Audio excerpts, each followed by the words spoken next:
Perfect. Hello, grade 10, and welcome to IT. So, if you haven't joined us in the last couple of days, I'm Amy. I'm Amy now, and it's so good to have you. So, at the moment, we're busy covering some theory work.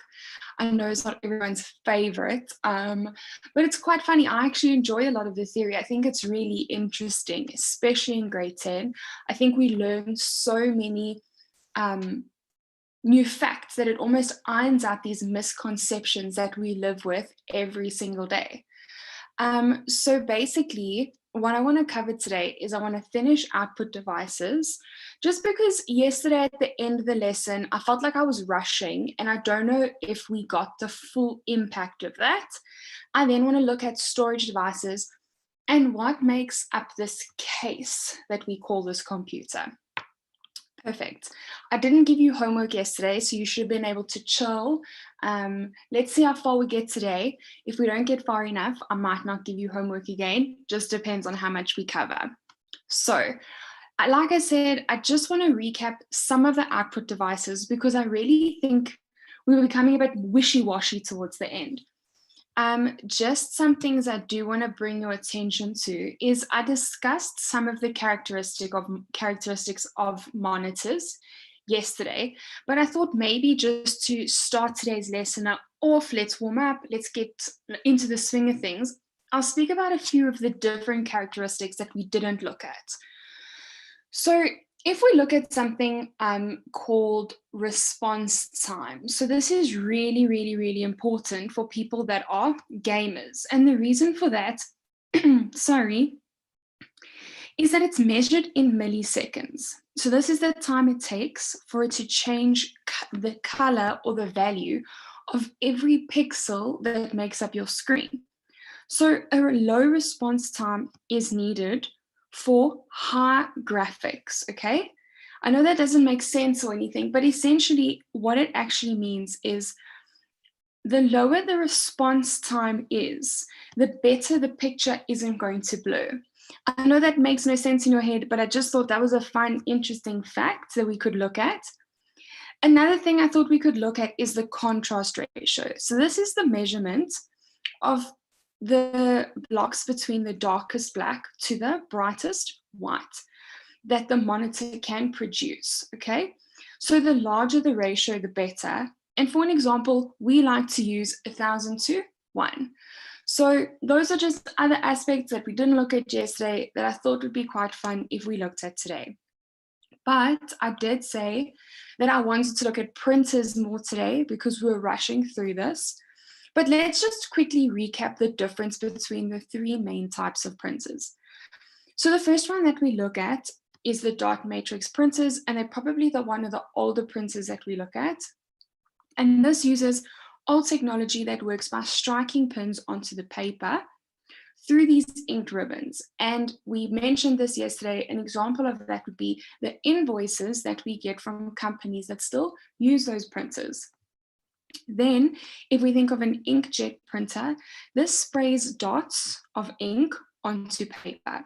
So they run slower than laser printers, and they're more expensive to run, but they produce good quality images when they're printed.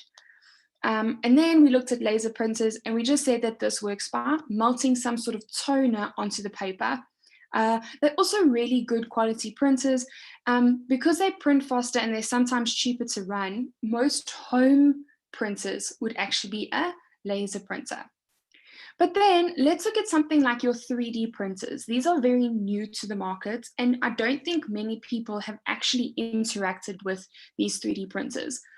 I have had quite a bit of interaction with them. So if you study at Tux, and you actually study teaching, they have really cool labs that have these 3D printers in for the purposes of studying. And they're actually really cool to watch how the printer actually works. So basically, 3D printing is a process of making three-dimensional solid objects from a digital file. So you create this digital file on an app that runs off your computer, and that is then sent to the actual printer, okay? The creation of the 3D object is archived by laying different successive layers of material on top of each other. So say, for instance, you wanted to build a block. And say, for instance, it was a square. Let's say we want to build a cube, and it's 1 centimeter by 1 centimeter. Basically, it will print out the first layer of the first square, and then it will print out the second layer of the second square. And basically, it carries on doing that until your full 3D cube has been put together. Okay, so each of these layers can be seen, like I said, as thinly sliced horizontal cross sections. So it takes this 3D digital image that it's getting in, okay, and it's cutting it into the 2D shape that represents every layer of that 3D object. Okay, it's really cool. Nowadays, a lot of movie props are made with this. And some prosthetics that we get in operations use 3D printers now, so that we don't necessarily have to have metal prosthetics. We can have plastic prosthetics. So when evaluating these printer things, when we're evaluating these things, it's also good to know what printers are good for what things. Why? Like I said yesterday, if you'd like to print a poster for school, it might be a different need to what I would need to be able to print a poster for some lecture that we're giving. Okay, so knowing what the different printers do and what their advantages and disadvantages are, so it will give you an idea of what place to look at if you want to go there. Okay, then there's also something else I want to bring your attention to. So factors when we're looking at printers are whether they're black and white in their color, how quickly they can print, and how much it costs to print a page. But there are other factors to consider. So things like your dots per inch. So this is called the DPI. I'm sure you've heard of this. And essentially this measures how many dots a printer can print in 1 inch. So the higher this DPI is, the more detailed that printer is going to print. Then we get pages per minute, so the ppm, and this measures how many pages of black text, plain black text, a printer can print in a minute. So the higher the pages per minute is, the faster that printer can print. Okay, perfect. So that's printers. I'm glad we've just spent 5 more extra minutes on that. I felt a bit rushed yesterday. Then we're looking at data projectors. So a data projector connects to your computer and it projects what is on your monitor on a screen to a blank wall or a blank whiteboard, for an example, so that everyone can see almost what I'm seeing, or project it into a bigger version of what would be on the screen in front of you. So the technology inside these different projectors, okay, so how that specific projector creates that image is different, okay? And because of that, we actually get different types of projectors. We can get a LCD projector, we can get an LED projector, and we even get something called a Pico projector. And that's a baby low-powered projector, probably about the size of a cell phone, that works only in a dark room. So nowadays, lots of teenagers have these things called Pico projectors, and they use it to project their games that they play on. So if you're an avid online gamer, rather than play on a smaller screen, they'll use the entire bedroom wall. Okay.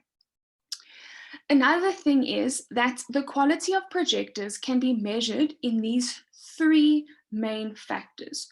So we speak about lumens, resolution, and contrast ratio.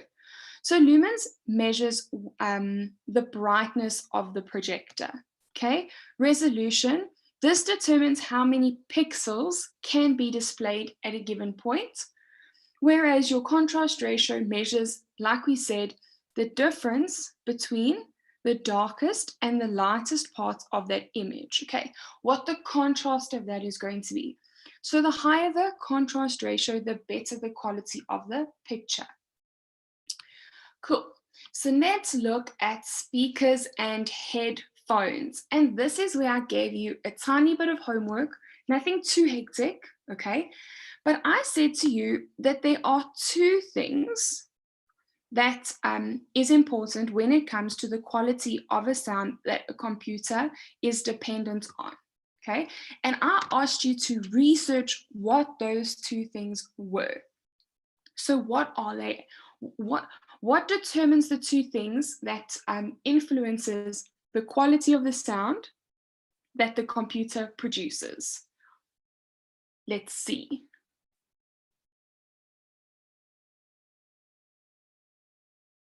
The sound card, 100%, and the speaker or headphone used. So now it's important to realize that different speakers and different headphones have different qualities. So the actual speaker and the actual headphone have different qualities based on the sound that they give us. So basically, the more expensive that speaker or headphone is, okay, might be because that they're producing a better sound quality. Thank you, Poppy, for doing your homework. I really appreciate that, okay? That's amazing. But then it's also then basically that professional equipment, okay, will produce sound of a better quality than the sound card built into the motherboard. Or let's say, for an example, a cheap pair of USB powered speakers that we might get from a free sale, or the headphones we get with our phones. We're not saying that they're cheap because they don't work. They just of lesser quality than those we would use in a professional environment. Cool. Then we looked at then we were just going to chat about the three different types of headphones. So we get closed back headphones, in-ear headphones, and Bluetooth. So closed back basically just creates an isolated audio experience so that you can only hear the sound you want to hear. And generally speaking, they're quite big because they fit over your whole ear, right? Then we get your in-ear headphones, and most cell phones nowadays come with in-ear headphones. They also have changed the way they look. iPhone has very different in-ear headphones to, let's say, Samsung, okay? So these are known for the portability and convenience that they bring. They go very little, or they go little deep in your ear to provide comfort. And basically, if someone starts talking to you with these on, if they are loud enough, it almost gives you the same effect as your closed back earphones, then, or closed back headphones. Then we're talking about Bluetooth, and basically that could be an in-ear or a closed back. It just connects without a cable. Cool. Then we get something called an input and an output device. So basically it's playing the role of input and output at the same time, okay? So this is a device with any hardware used by me or any other system to communicate with the computer. Like we knew before, any input and output device communicates with the computer in some way, but they are capable of sending information and retrieving information the same way, okay? And the best type of example of this is your interactive whiteboards. And this is basically just a board that combines the technologies of a computer. So let's say, for an example, it could be like, for instance, a touch screen, it could be a projector, or it could be a whiteboard. And all those three aspects bring either an input or an output, okay? And you can connect this interactive whiteboard to one or many laptops, tablets, your PCs, or any other type of electronic device that you can think of. Okay, and then when we're in a classroom environment, they give the learners and teachers the opportunity to interact more than you would be able to on a normal whiteboard. Okay, so that's just quickly, I thought let's quickly finish output devices. We'll chat about that for a little bit. But now let's look at storage devices. Okay, this is something new. So storage devices serve basically the general purpose, and that is to store data. But they differ in some senses. So they differ with regards to the capacity of how much information or data that they can store.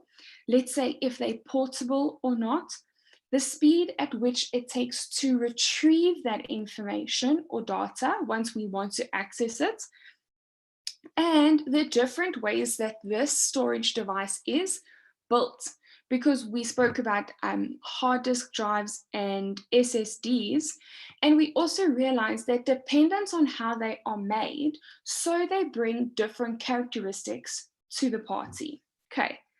But when we evaluate these storage devices, there are certain things that we have to take into consideration. So that's like, let's say, function. So function basically determines which type of device is going to be best suited for whatever function you want to perform right now. So like the other day, we spoke about the difference between an SSD and an HDD. And we wanted to decide which one was better. And essentially we came to the conclusion that although maybe an SSD may run faster, it is more expensive than a hard disk drive. So we just want to make use of whichever storage device is best suited for my current situation. Then we talk about the storage capabilities. And this determines how much information you can save on that device. Let's say, for an example, you purely just want to have something to transfer from one laptop to another. Do you have to spend thousands of rands on a portable hard drive? Not necessarily. You could just spend, let's say, 100 rand and transfer those files between two devices on a flash drive. Then we look at something called your portability. And that obviously just determines how easily we can carry these things around and move from one computer to another. Then we talk about the use, and that is basically determined by what storage device would most likely be used for that situation. Like I explained, use goes hand in hand with function. Cool. And then we talk about something called reliability, okay? And that basically just determines how reliable this device is going to be in terms of whether it's going to break down or not. So let me give you an example. Let's say, for an example, nowadays we can get quite big flash drives. Let's say the same size as a portable hard drive. The problem comes in sometimes with the portable hard drive is that because of the capabilities that they have, if it's bumped, the main components of that hard drive are so sensitive to movement that sometimes they can split apart. That is why often, I don't know if this has ever happened to you, it's happened to me more times than I want to actually admit, okay? But how many times have you bumped a hard drive or you've dropped it on the floor and all of a sudden when you plug it in, it stops working? It doesn't read your files anymore. It happens to you at the worst time. And basically what has happened is those components that are built together have probably come apart. And that is why you can't use them. So my suggestion will be, dependent on the amount of size that you have, sometimes using a flash drive is actually easier than what it would be to use a portable hard drive. But obviously, if you want something with 1 terabyte of space versus, let's say, 500 gigs, you just have to weigh up the pros and cons. Cool. So let's actually look at the storage devices that we get. So examples of some of these storage devices, we get different storage devices that are installed inside the case, okay? And these are optical drives. So optical drives are your things like your CD, your DVD, or your Blu-ray. And they are designed for portability in mind. And then you're probably going to say, but how? Think about it. If you think of a CD, okay, it's one solid piece. I 100% agree. We can damage that piece that it is constructed of, but essentially it's of one part, okay? So when these drives were built, they were designed for portability, okay? You can write to these disks, remove it, go and then insert it in any other computer that obviously has the same compatibility with regards to that drive. For an example, not many laptops nowadays are built with CD or DVD drives.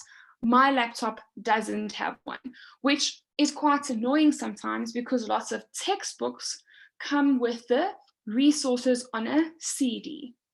Then I'm like, how do I get those? It's not very helpful. Okay, so when I made the choice to have a laptop without a CD or DVD drive, I don't know if it was my finest hour. Cool. But then we get something called optical storage, and this is a little bit slower and has less capacity, okay, and is more expensive, let's say, compared to your magnetic storage or even your SSD. So these disks are easily damaged, like I said, because if you scratch them or even if you leave them in the heat, okay, they can easily be damaged. So we essentially then just say, nowadays, the trend for more suitable portable storage would then be your flash drives or your portable hard drives. Cool. Then we speak about something called your hard disk drive and your solid state drive. And I'm not really going to spend too much time on this because I have spent time on this before. But the one thing I do want to bring your attention to is a hard disk drive is something that we call secondary storage device, okay? And that is just because its main function is to store data permanently by controlling the position, reading, and writing onto the hard disk. Okay, so that was the one thing I just wanted to say about that. Then we looked at the solid state drives, and it's just a type of storage device that does not have any parts. It also produces less heat, so it increases the lifespan of this storage device. But I'm not going to speak too much more about that because we have spoken about it before. So let's look at something called a portable hard drive. So they're a lot easier to move around compared to your fixed hard drives. However, thanks to USB connectors, we can quickly be connected to different computers, okay? And this is ideal for transferring large amounts of data or backing up the data that is stored on the computer at the moment, okay? Although, like I said, they are very sensitive to rough handling. Then, as you can see in front of you, we get something called a hybrid storage device, okay? Let's check what this is. So this is just a device, it's a storage device that combines a hard disk drive, I'm sure you guessed it, a hard disk drive and your solid state drive. By doing this, the hybrid storage device can take the advantage of the storage capabilities of your hard disk drive, but the speed of your solid state drive. So this works by storing commonly used files on higher speeds. So let's say, for an example, you have something like your operating system. You have files for your operating system that you probably use more often than something else. So we then store operating systems files on your solid state drive, okay? Whereas if you have bigger files, so let's say if you have lots of movies that you want all the time, that you watch all the time, that will be stored on your hard disk drive, so it doesn't take up too much space. Quite cool. Okay, then we've spoken about flash drives and memory cards. Cool, but let's now move on because I think most storage devices work in the same way. They're just made up of different things. Let's actually spend some time now discussing this case that we talk about all the time, the actual computer that we're talking about. Okay, cool. So there's a new word, or potentially not a new word, okay, that's sitting on the screens in front of us. And that is that it says that computers have modular design. Okay, so basically it means that computers are assembled from a variety of parts, which makes maintenance and upgrading easier than if they were made from one piece. So I always like to throw out the question, why would computer manufacturers do this?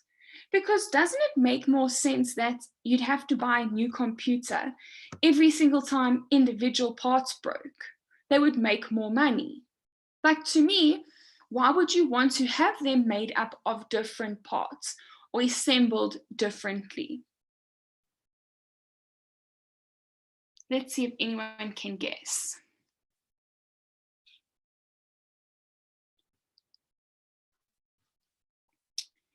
Ooh, challenging questions for a Wednesday. Come on, guys, you got this.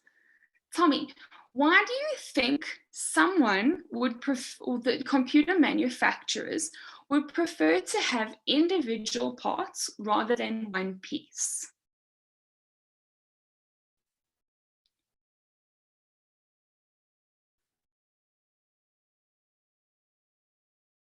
Okay, let's think about this. If it costs, it's easier to replace 100%. So it's easier for me as the user to replace things and upgrade. It makes the computer more customizable. Okay, so you guys are touching on such great points. So essentially it comes down to computer manufacturers do not want to spend 500 hours. Okay, I mean, I'm very exaggerating here, but they would rather spend 5 minutes making 10 parts than spend 5 hours on making one part. Okay, so if you take in the time it takes to make a computer, the time it takes to make the different variety of parts, if you make parts, okay, that are replaceable, you can have these parts bettered in the long run. So then they can sell these individual parts for more than what it actually costs them to make one computer. Okay, so I don't know if any of you build computers, but it's actually quite interesting. Sometimes people are always saying, oh, it's actually cheaper to buy a laptop than it would be to build a computer from scratch. But a lot of gamers believe that building a computer based on your gaming style, okay, is worth it in the end. So it's all based on your own opinion, okay? But essentially, we can't change the fact that it's made from a variety of different parts, okay? Because I'm not sure if all of us, I know I can't speak, I know I can speak for this, but I couldn't make a computer of just one part, okay? I would have to make it of a variety of different parts. Cool. But let's talk about these parts then that make up this modular design that I'm talking about. So the first thing that I want to talk to you about is this thing called your motherboard. So this is a motherboard in front of you. I got this picture from the free textbook of Siabula. It's in your chapter, okay? And it's such a nice textbook because all those different parts are different colors. So it's easily visible to see what the different parts are. But let's check what a motherboard is and what it does. So this is a computer's large printed circuit board, okay? And it physically connects all the different components. So on a motherboard, there are specific positions for the CPU, the GPU, and the RAM, okay? And where they situate is actually based on what that component does. So let's say, for an example, where the RAM sits near the CPU. Whatever the CPU actually does, okay, what its main task is, if it relates to another component, we like to build them closer together. Okay, so that's what I mean by that. There's also specific connectors that allow you to connect to the power supply to the computer. And finally, the motherboard has several ports that allow you to plug in devices. We know that. We're talking about things called your USB ports. What would be used to connect to a USB port? what device could we use to connect to a USB port?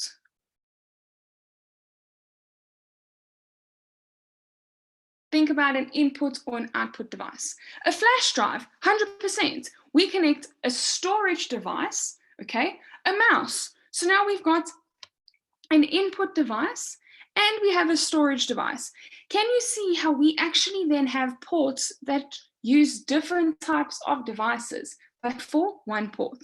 Okay, cool. But believe it or not, there are three main functions of this motherboard.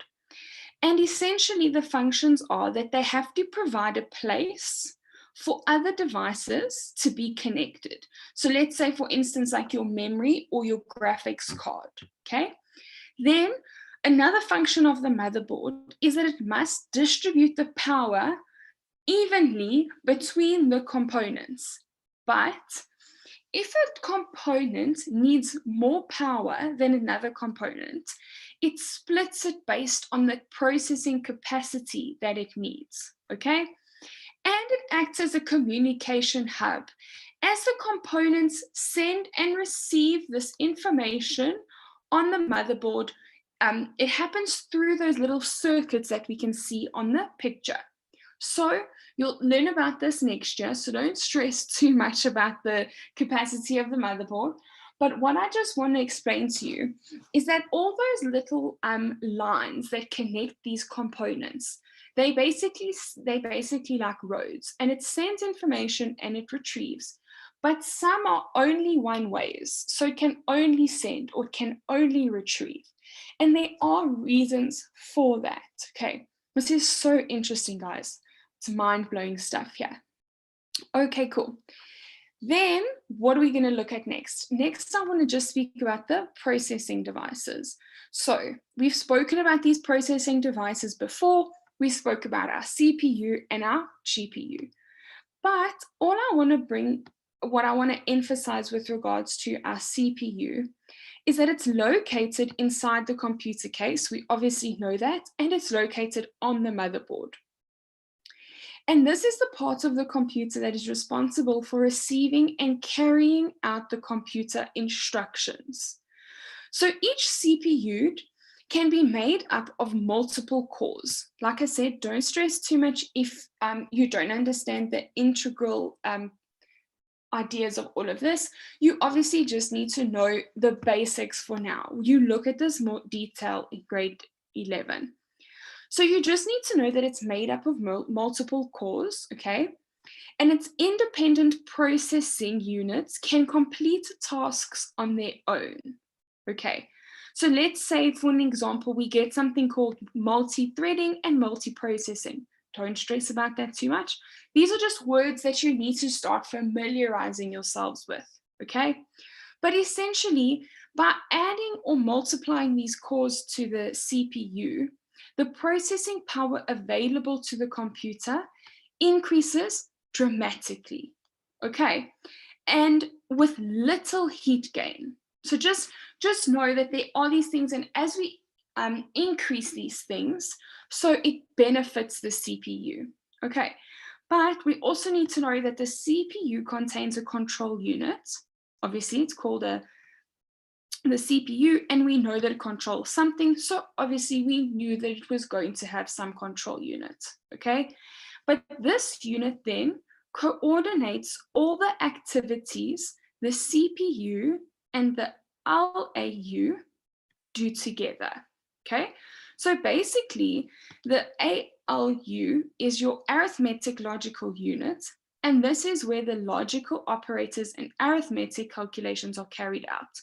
So just know that the control unit coordinates all the activities in the CPU, and the ALU, okay, so your arithmetic logic unit is where all the logical operators and arithmetic calculations are carried out.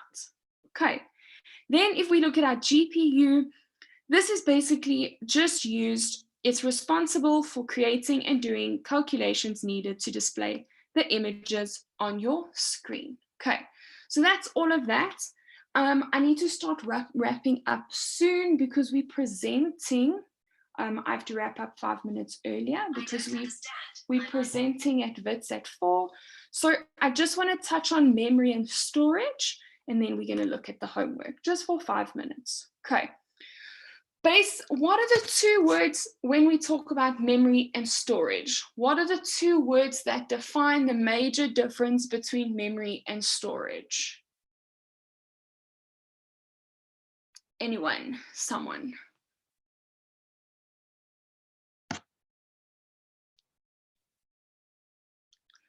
We talk about 2 words when we refer to memory and when we refer to storage. What are those words, grade 10? Okay, RAM, 100%. We'd speak about RAM in terms of memory. Perfect, okay? We talk about ROM, okay? ROM is also memory. Perfect, okay? But when I talk about the 2 words we refer to, I'm actually talking about the words such as temporary and permanent. Those are the 2 crucial words when we compare memory and storage. Memory being temporary and storage being permanent. Okay, 100%. Volatile. Memory is volatile. Look at you guys go. Okay, cool. So that was just what I wanted to reiterate with memory and storage. So let's just check now, okay? This is different ports. I will cover the ports tomorrow. Don't stress too much on that. But let's quickly look at the homework. So for the homework, I want you to go to our theory textbook like normal, and I want us to do activity 3.4. Okay, we're going to look at activity 3.4, please, and I will go through the answers with you tomorrow. But just a heads up, I promised you, okay, that I wasn't going to do theory all week. So tomorrow, I will quickly wrap up ports. We will look at a smartphone versus a computer, but I want to touch on trace tables in your IPO model so that on Friday, we can spend those full 45 minutes going through different examples of what you could possibly get. Okay, so I'm just going to tell you that again. This is the, This is the homework, okay? It's activity 3.4. Question number 1 is a match the columns. It should be quick. Question number 2 is a true and false. So you just, like we said before, if it's true, leave it. Else if it's false, we must correct the bolded word. Then I want to know for question 4, okay, which of these devices, if it's an input, output, or if it would be a processing device. And then there's 3 little questions, okay? 3 little questions that I want to just look at. And the reason I want to look at these 3 quick questions is because these are questions that you're going to get in a test type of example.